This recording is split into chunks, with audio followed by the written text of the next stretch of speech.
Donc maintenant, on va s'intéresser aux intégrales de fonctions continues, mais de signes quelconques, c'est-à-dire à la fois positives et négatives. Alors qu'est-ce qui va se passer? C'est-à-dire des fonctions qui se font à peu près des trucs comme ça. D'accord?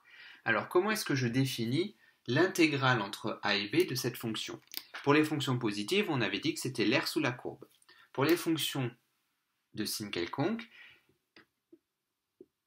la définition, tout simplement, ça rejoint la formule que l'on a vue avec les primitives. Donc en terminale, on définit l'intégrale comme étant une primitive évaluée en b moins la même primitive évaluée en a. Donc ça, c'est la définition de l'intégrale pour les fonctions de signe quelconque. Alors, comment est-ce que je relie ça avec ces histoires d'air? Donc, vous voyez que ici, par exemple, là, j'ai mes aires sous la courbe, mais qu'est-ce qui se passe quand la fonction est négative? Je vous ai toujours dit, donc quand les fonctions étaient positives, l'intégrale c'est l'aire sous la courbe.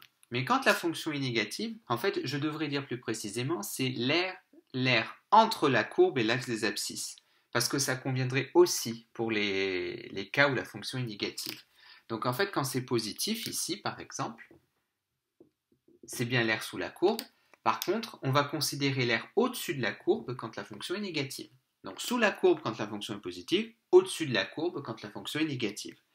Et donc, cette intégrale, géométriquement, elle va correspondre à cette aire-là, plus cette aire-là, moins cette aire-là. Donc toutes les aires au-dessus de la courbe vont être comptées positivement, toutes les aires en dessous de la courbe vont être comptées négativement. Plus ça, moins ça.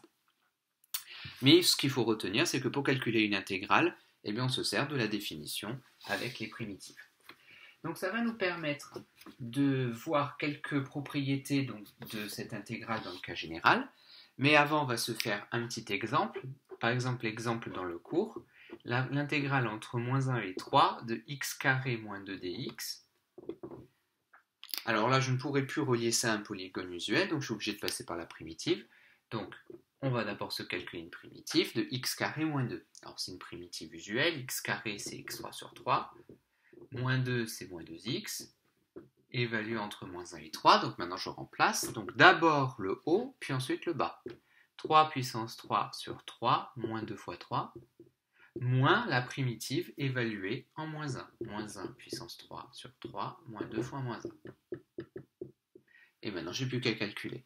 Alors 3 puissance 3 sur 3, de tête, c'est 3 au carré, c'est-à-dire 9.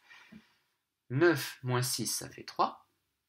Là, j'ai, donc moins 1 puissance 3, ça fait moins 1, donc moins 1 tiers plus 2. Et comme j'ai un moins devant, ça fait plus 1 tiers, moins 2. Donc 3 moins 2, ça fait 1, et 1 plus 1 tiers, 1 c'est 3 tiers, donc ça nous fait 4 tiers. Voilà, donc j'ai calculé cette intégrale. Encore un exemple de calcul à l'aide des primitives. Alors, maintenant, on va juste voir quelques propriétés de l'intégrale qui peuvent être importantes, notamment à l'oral. Parfois à l'écrit aussi.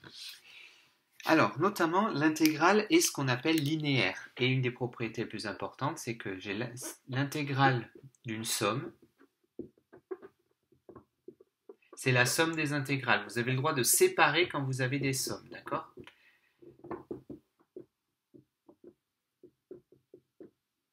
Vous avez le droit. Et parfois, ça simplifie largement les calculs. De même, quand vous avez deux intégrales, vous pouvez les rassembler en une somme de deux intégrales pour les rassembler en une seule, à condition bien sûr que les bornes soient les mêmes. Sinon, vous n'avez plus le droit. Une propriété aussi qui peut être intéressante, c'est quand vous avez une constante, vous avez le droit de sortir la constante de l'intégrale. Donc par exemple, l'intégrale de 3f de x, c'est 3 fois l'intégrale de f de x.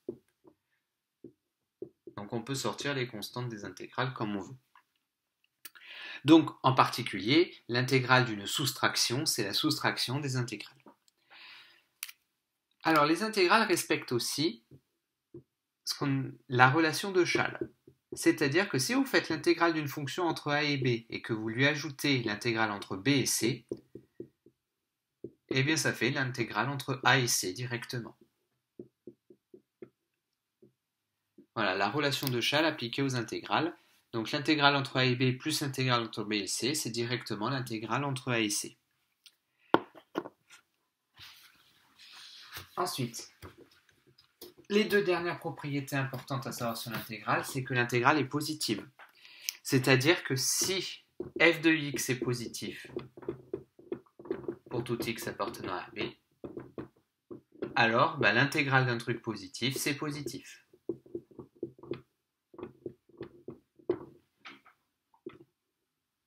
D'accord? Donc ça, c'est ce qu'on appelle la positivité de l'intégrale. Et autre propriété, l'intégrale est croissante. C'est-à-dire que si f est plus petit que g, sur l'intervalle AB, alors l'intégrale de f va être plus petite que l'intégrale de g. Donc c'est comme si on y appliquait une fonction croissante. Ok, alors toutes les propriétés que je vous ai énoncées se démontrent à l'aide des primitives.